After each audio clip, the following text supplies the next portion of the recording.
Muito bom dia, ouvinte! Estamos de volta com mais uma edição de Momento Espírita. Falamos dos estúdios da Web Rádio Meimei, aqui na Avenida Dr. Labino da Costa Machado, em Garça, São Paulo. Neste mesmo horário, você pode acompanhar Momento Espírita pelo seu rádio, sintonizando a Rádio Nova Alternativa FM 98,7 kHz. E aos domingos você pode assistir com a imagem os programas Momento Espírita e Perspectiva pelo Facebook, pelo Instagram, pelo YouTube e também pela sua Smart TV. Participe de Momento Espírita enviando perguntas ou comentários por WhatsApp para 14 981 05 15 35. Os nossos cumprimentos a você e a todos que nos acompanham e vejam os temas que nós vamos tratar nesta edição. Paciência é o começo da solução para os problemas da vida.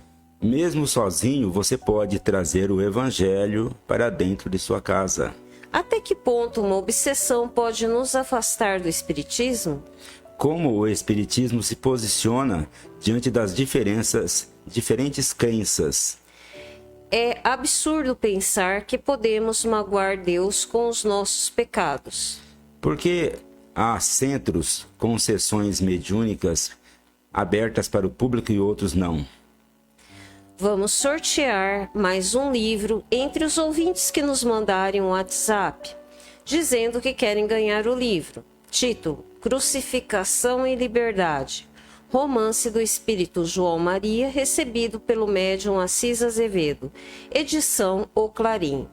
Passe uma mensagem para o 981 05 15 35, código 14. E a equipe de Momento Espírita está formada na sonoplastia e na supervisão técnica, o Leandro Carvalho. O Cláudio atende os ouvintes.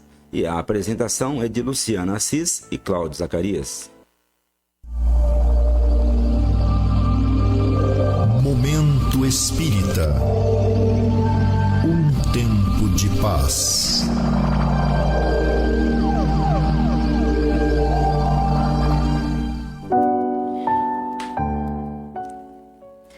O discípulo se aproximou do mestre e perguntou: Mestre, qual é a força que domina a vida? Sem dúvida, o amor, respondeu o mestre. E esse poder tudo resolve de imediato? Entre as criaturas humanas, de modo geral, ainda existem problemas alusivos ao amor que demandam muito tempo a fim de alcançar entendimento. Querendo compreender melhor, o discípulo continuou: E qual o recurso máximo que nos garante segurança entre as desarmonias do mundo? É a fé. A fé, exclamou o discípulo, e ela pode ser obtida de um momento para outro? Não é assim. A fé, que é verdadeira confiança, é construída devagar e requer tempo. O discípulo prosseguiu dizendo: Mestre, o que nós devemos fazer para manter o ânimo e a alegria de servir ante os problemas da vida? Cultivar a paz, respondeu o mestre. E a paz surge espontânea? Também não. Ninguém conhece a verdadeira paz sem trabalho, e todo trabalho pede luta. Então, mestre, não existe um elemento algum no mundo que nos assegure benefícios imediatos? Existe. Onde está este prodígio se vejo atritos por toda parte aqui na terra? O mentor fez expressivo gesto de compreensão e rematou: Filho, a única força capaz de nos dar a solução para os problemas da vida é a força da paciência.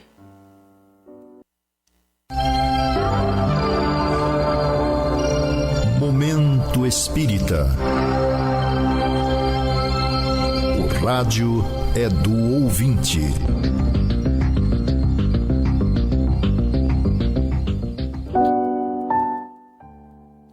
A primeira pergunta de hoje vem da ouvinte Gisele Moraes Molaro e diz o seguinte. E ela pergunta: o evangelho feito em casa, sozinho, é benéfico? O que chamamos de evangelho em casa, alguns chamam de culto do evangelho. nada mais é do que um momento de prece e reflexão em torno do Evangelho. Seria ideal que a família estivesse reunida para esse momento, mas nós sabemos que hoje é quase impossível, visto que nem todos os membros da família da casa concordam com essa prática. Quando são 2 ou mais que se reúnem, esse momento fica mais interessante, porque possibilita o diálogo entre as pessoas em torno da mensagem que é lida. As mensagens que podem ser extraídas de O Evangelho segundo o Espiritismo ou de outras obras que explicam e incentivam o exercício do amor devem ser aplicadas ao ambiente familiar para inspirar a verdadeira conduta cristã.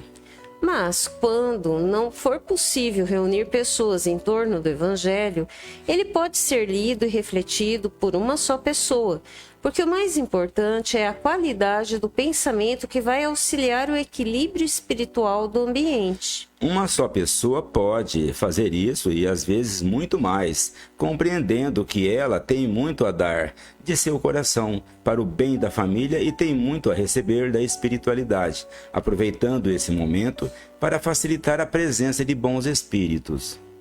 Atenção! Sob a ótica espírita, a aversão intensa ou receio do espiritismo podem ser sintomas de influência espiritual negativa? De que forma os obsessores atuam no pensamento para criar essa resistência ao conhecimento espírita? E esta é uma questão enviada pelo nosso ouvinte colaborador para esta semana. Ela dá ensejo para podermos reafirmar aqui que a influência que os espíritos exercem sobre nós, sejam bem ou mal intencionados, depende de nossas disposições íntimas. Todos trazemos no coração, dependendo inclusive da educação que recebemos, certas disposições para compreender o mundo e as pessoas. E entre essas disposições pode estar o preconceito, que é fruto do orgulho contra as ideias e doutrinas que não pertencem ao senso comum, ou seja, que não são aceitas pela maioria da sociedade, entre elas o Espiritismo.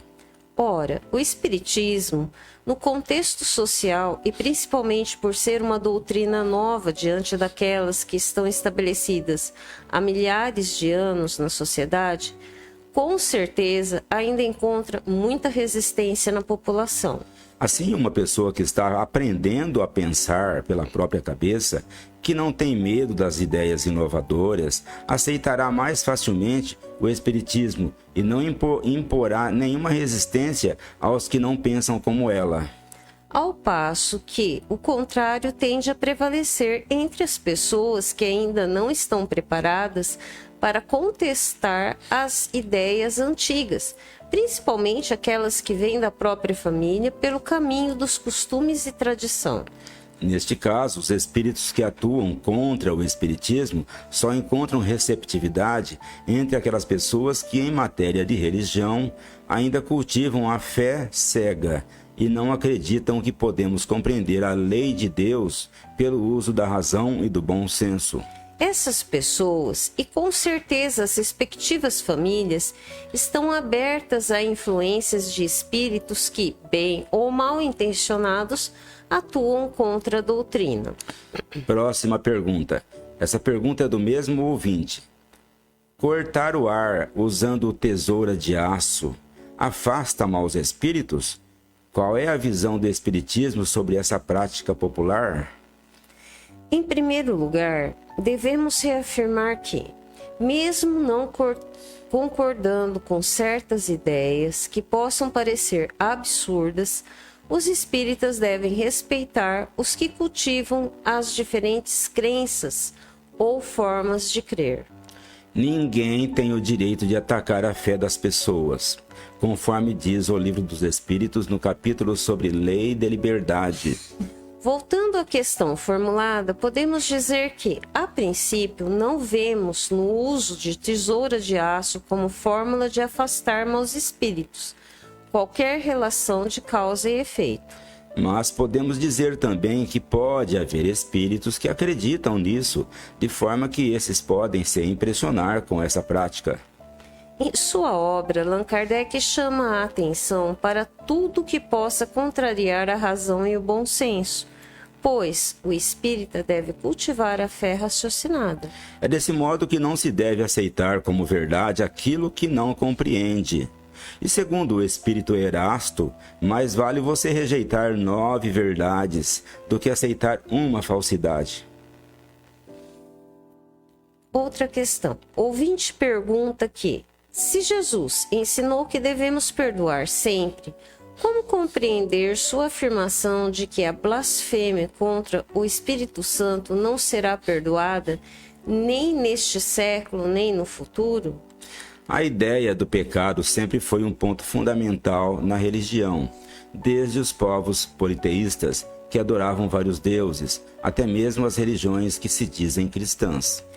Sempre foi por medo do sofrimento e do inferno que a religião trouxe para junto de si cada vez mais seguidores, pois ela se colocou na condição de intermediária de Deus. Pecar, no sentido religioso, é desobedecer a Deus. Sobre isso encontramos inúmeras referências na Bíblia, principalmente nos primeiros livros do Antigo Testamento, sobretudo no Êxodo e no Levítico. O Deus de Moisés, segundo as referências bíblicas, não era muito diferente dos deuses das chamadas religiões pagãs, uma vez que a ele elas atribuem as mesmas qualidades e os mesmos defeitos humanos. Segundo aquela crença, Deus podia fazer o bem e o mal. Na Bíblia, ele que estabelecia o não matar, era o primeiro que mandava destruir os inimigos e apedrejar os faltosos. Despejava sua ira contra o inimigo do seu povo, e quando mandava exterminar populações, não se comovia nem mesmo com o assassinato covarde de crianças, mulheres, idosos e doentes. No entanto, infringir qualquer dos mandamentos era pecado, e todo pecado acarretava um castigo divino. Para o pior pecado, o castigo era a pena de morte. Por isso, muitas pessoas, sem direito à defesa, eram apedrejadas diante do povo. Além disso, no tempo de Moisés, entretanto, nada se sabia sobre a vida após a morte, de modo que todos os castigos ocorriam nesta vida. E lembrar para quem não prestou a devida atenção nisso que, na época de Moisés, não se falava da vida após a morte, muito menos se cogitava de céu e de inferno. Dentro da concepção daquele povo, o pecado contra alguém sempre pedia um sacrifício, proporcional à gravidade do ato. Por isso, ele podia ser perdoado desde que o pecador se submetesse a um sacrifício. Contudo, o pecado contra Deus, por ser o mais grave, tinha uma consequência ilimitada, porque Deus é o absoluto. Assim, não havia o perdão para quem pecasse contra Deus. É claro que o Espiritismo vê essa questão de um ângulo mais amplo, pois se Deus é o infinito, ele jamais pode ser atingido por nós. Se fosse, seria atingível, limitado como nós, e não poderia ser Deus. Nada que fazemos atinge a Deus. Os erros que cometemos, nós preferimos usar a palavra erro do que a palavra pecado.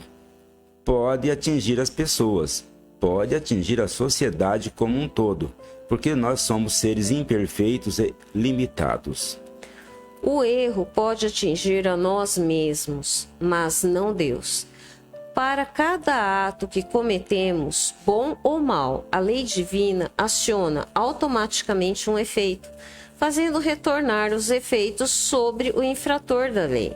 Se o Pai perfeito é bom e misericordioso e nada o atinge, ele não tem o que perdoar, até porque o mal praticado volta contra nós mesmos.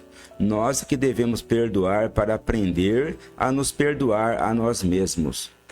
Vamos trazer para este momento a pergunta de nosso ouvinte Cíntia, que fez o seguinte.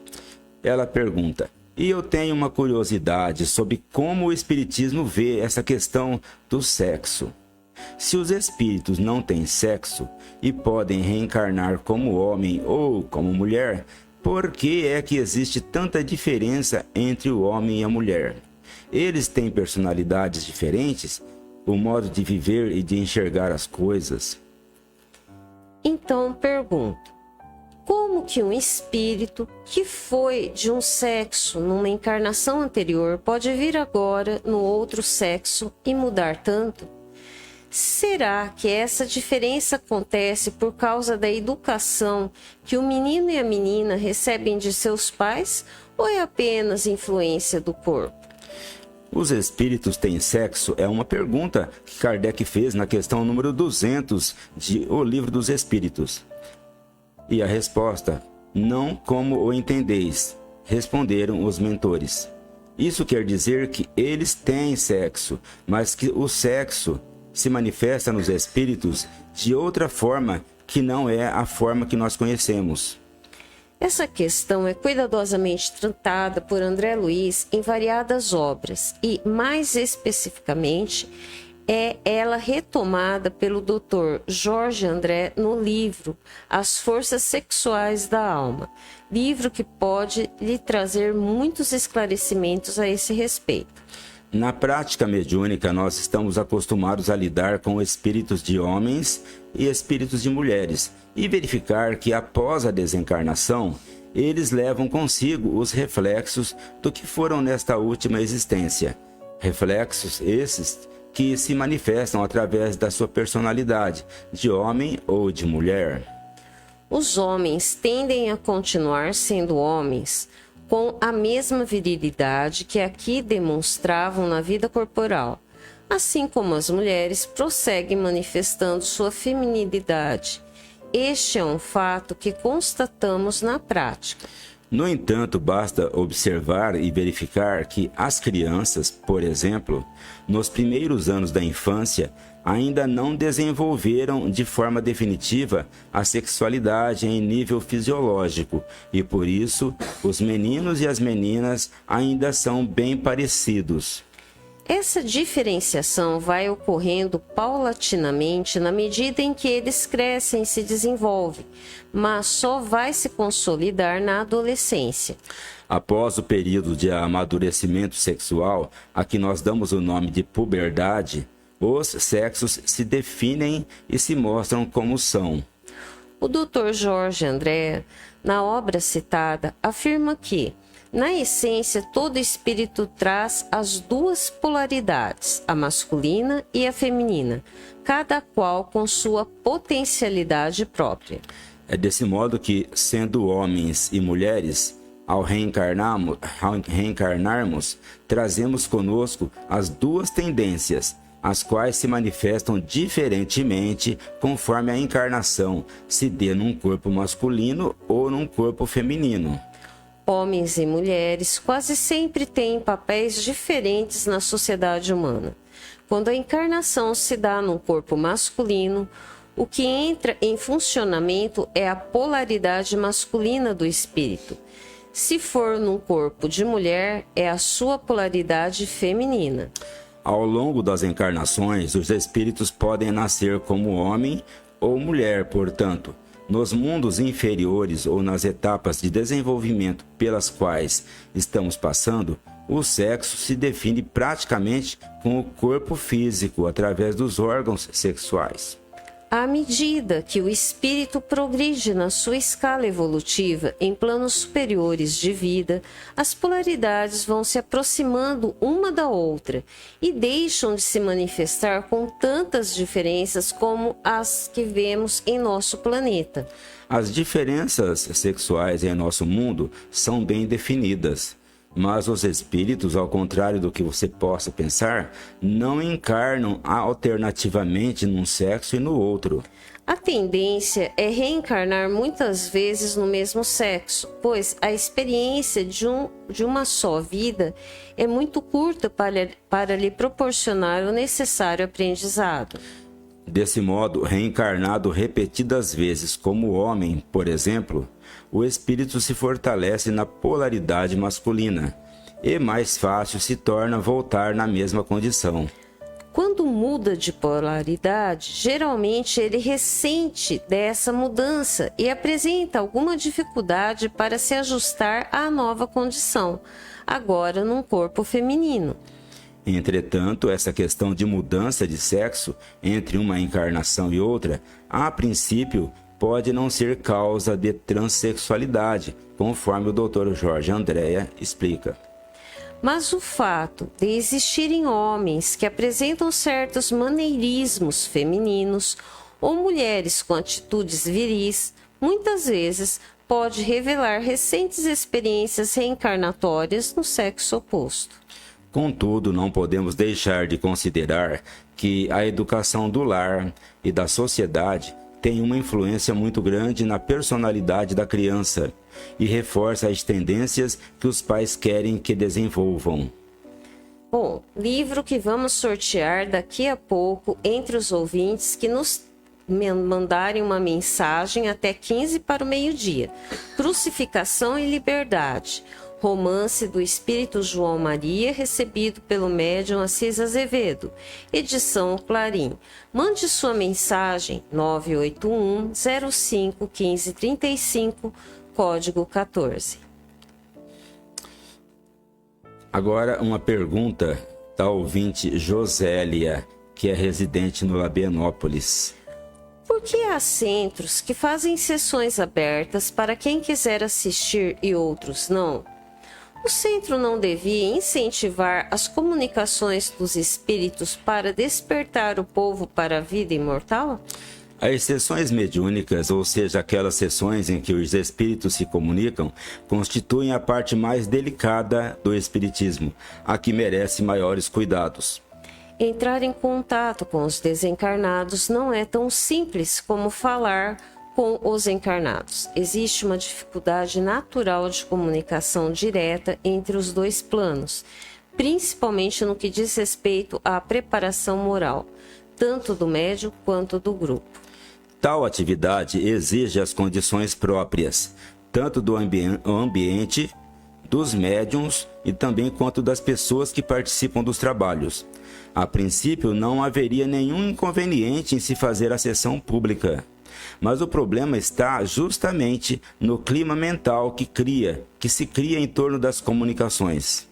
Para que esse intercâmbio seja o melhor possível, é necessário que as pessoas que participam da sessão sejam primeiramente idôneas, que elas não só tenham um conhecimento razoável da doutrina espírita, mas sejam preparadas para participar de maneira positiva da reunião, pois o pensamento dos presentes influi diretamente no rendimento do trabalho. Por essa razão, é prudente escolher as pessoas e o possível público que venham a participar. Allan Kardec, na Sociedade Parisiense de Estudos Espíritas, não promovia sessões públicas, justamente por isso. Os trabalhos mediúnicos exigem um bom recolhimento íntimo, tanto quanto total segurança para os médiuns. Chico Xavier, Divaldo Franco e outros médiuns psicografaram milhares de mensagens, inclusive de entes queridos desencarnados, à frente de grande público. Mas, nestes casos, nós precisamos considerar a qualidade dos médiuns, principalmente a sua grandeza moral e a proteção espiritual que o envolve. São as condições indispensáveis para anular os efeitos de qualquer pensamento negativo daquele ambiente.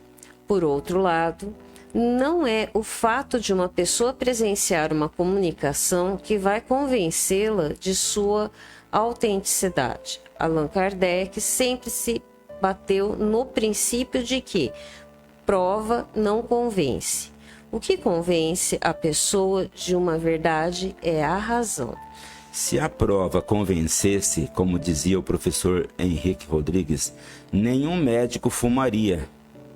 Enquanto a pessoa não estiver racionalmente convencida de algo, porque pensou e tirou as conclusões a respeito, nada a demoverá de suas posições. O forte da doutrina espírita, portanto, não são os fenômenos, mas a sua filosofia de vida. Por isso é que Kardec aconselhava primeiro conhecer a doutrina para depois ter contato com os fenômenos. Bem, ouvintes, e o livro que nós vamos sortear logo mais ao final desta edição, entre os ouvintes que nos contatarem, o nome do livro é Crucificação e Liberdade. É um romance do espírito João Maria, que foi recebido pelo médium Assis Azevedo. Está na edição de O Clarim. Faça contato pelo código 14, celular 981051535. Atenção, pais! A evangelização infanto-juvenil e as reuniões da mocidade acontecem no Lar Meimei todo domingo a partir das 9h45. Já às 10 horas dos domingos, nós temos um grupo para os adultos lerem e discutirem o Livro dos Espíritos. Geralmente são os pais das crianças que participam desse grupo, mas a roda de estudo está aberta a quem se interessar. Outro aviso, o brechó do Lar Meimei está aberto ao público todas as sextas-feiras, das 13 horas até as 16 horas. A entrada é sempre pela rua 7 de setembro, número 42. A Biblioteca Batuíra do Caminho de Damasco, na Rua Gabriela, 178, empresta livros, DVDs e outras publicações a quem se interessar. Permanece aberta durante as reuniões de passe. Atenção, ouvintes, o Caminho de Damasco mantém as reuniões de leituras e de estudos das obras espíritas à noite, durante a semana, para quem se interessar. Às segundas, às terças, às quintas e sextas-feiras, às 20 horas. Pessoas que queiram aprender algo sobre o Espiritismo ou mesmo iniciar-se nos estudos podem comparecer ao Caminho de Damasco nesses dias. A entrada é livre. Existem muitas coisas a que às vezes não damos o devido valor. A vida, por exemplo. A vida é uma bênção divina. Através dela, podemos ser felizes e proporcionar a felicidade aos outros. Por isso, é preciso defender a vida, a nossa vida e a do próximo. Pena de morte, aborto, suicídio e eutanásia são formas de violência contra a vida com as quais não podemos concordar. Lutemos em defesa da vida. Pena de morte. Um crime não justifica outro crime. Diga não. Suicídio. Um gesto infeliz. Dê uma chance a você mesmo. Existe sempre alguém para ajudá-lo. Aborto. Um ato de covardia. A vítima não pode defender-se. Eutanásia. Uma ação criminosa. Com confiança em Deus e o firme desejo de obedecer suas leis, a vida terá outro sentido. Mensagem em defesa da vida. Apoio. Federação Espírita Brasileira.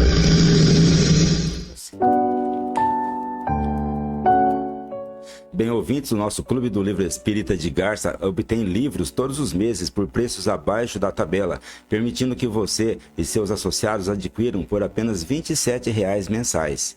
Atenção, ouvintes, neste mês de julho, o Clube do Livro Espírita de Garça entrega aos seus associados o livro Quando a Vida Recomeça, romance de Chélida pela médium Eliana Machado Coelho, da Lumen Editorial.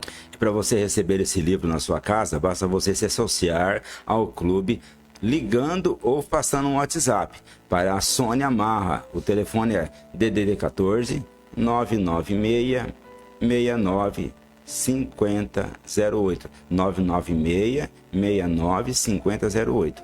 Ou mesmo você pode enviar um e-mail para clubedolivro@caminhodedamasco.org, dando seu nome e endereço de entrega. Entrando no site Centro Espírita Caminho de Damasco, você vai obter uma série de informações sobre o centro e sobre o Espiritismo. Momento Espírita. Mensagem para a nova era.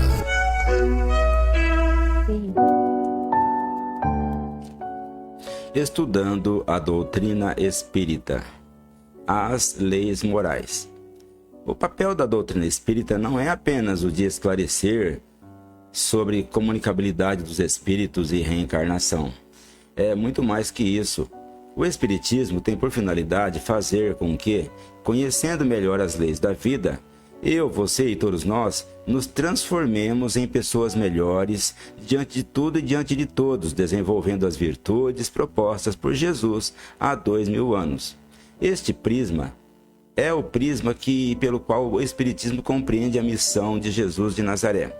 Aliás, ao criticar a conduta dos maus religiosos de seu tempo, os fariseus, Jesus demonstrou que veio espiritualizar a religião, para que ela não restringisse apenas a adoração, propondo que a única forma de fazer a vontade do Pai é praticando a lei do amor.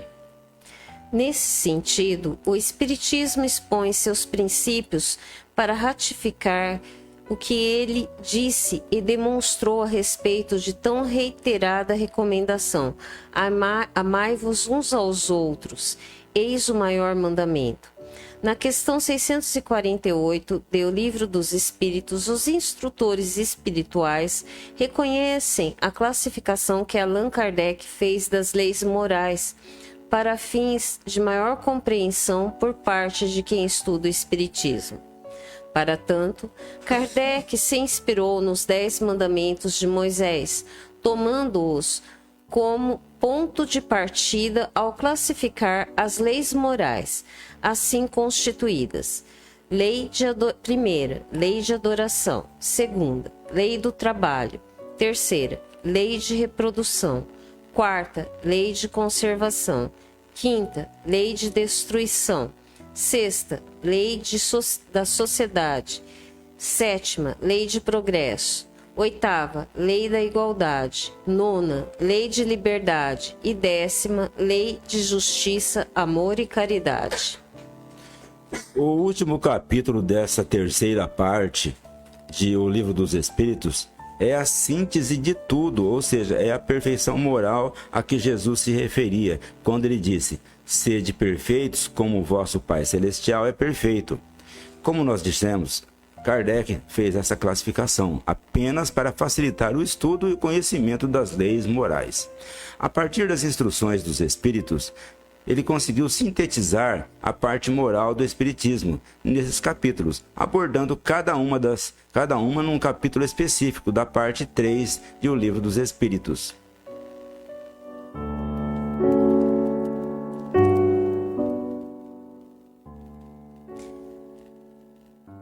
Vamos passar agora ao sorteio do livro entre os ouvintes que entraram em contato conosco durante o programa. O livro se chama Crucificação e Liberdade. É um romance do espírito João Maria, que foi recebido pelo médium Assis Azevedo. É uma edição de O Clarim. O livro sai para Vera Nalon Fontes, residente em Garça. Parabéns, Vera. Aproveite bem a leitura. E você pode buscar o seu livro na loja Leves de Garça, no horário comercial, nessa próxima semana, e que fica ali na rua Minas Gerais, número 148. Prezados ouvintes, agradecemos sua amável atenção. Se permanecerem na Web Rádio Meimei, vão assistir em seguida Perspectiva, comentários de notícias à luz do Espiritismo. Obrigado, ouvintes, pela sua audiência. Fiquem todos com Deus e até a nossa próxima apresentação. Para encerrar o programa de hoje, vamos ouvir uma mensagem espiritual na voz de Chico Xavier.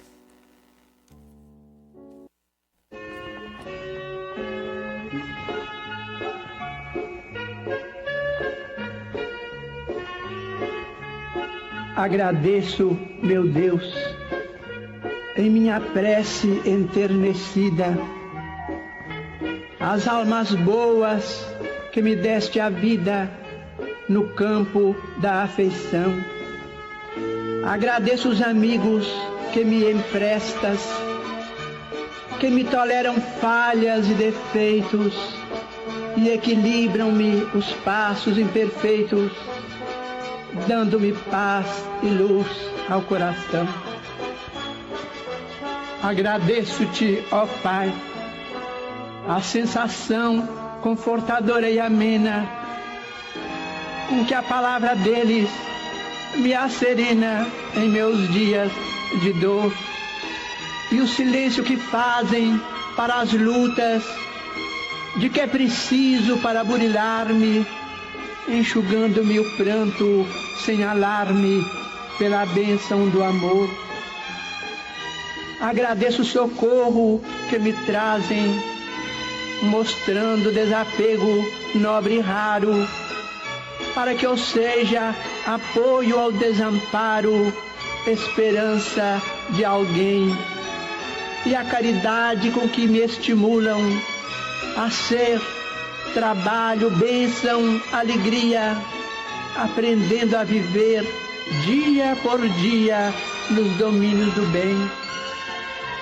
Por toda a santa generosidade, da estima doce e pura, de quantos me recebem sem censura, ternos amigos meus, eis-me ao sol da oração, para dizer-te, ó Pai do infinito universo, na singela pobreza do meu verso, obrigado, meu Deus.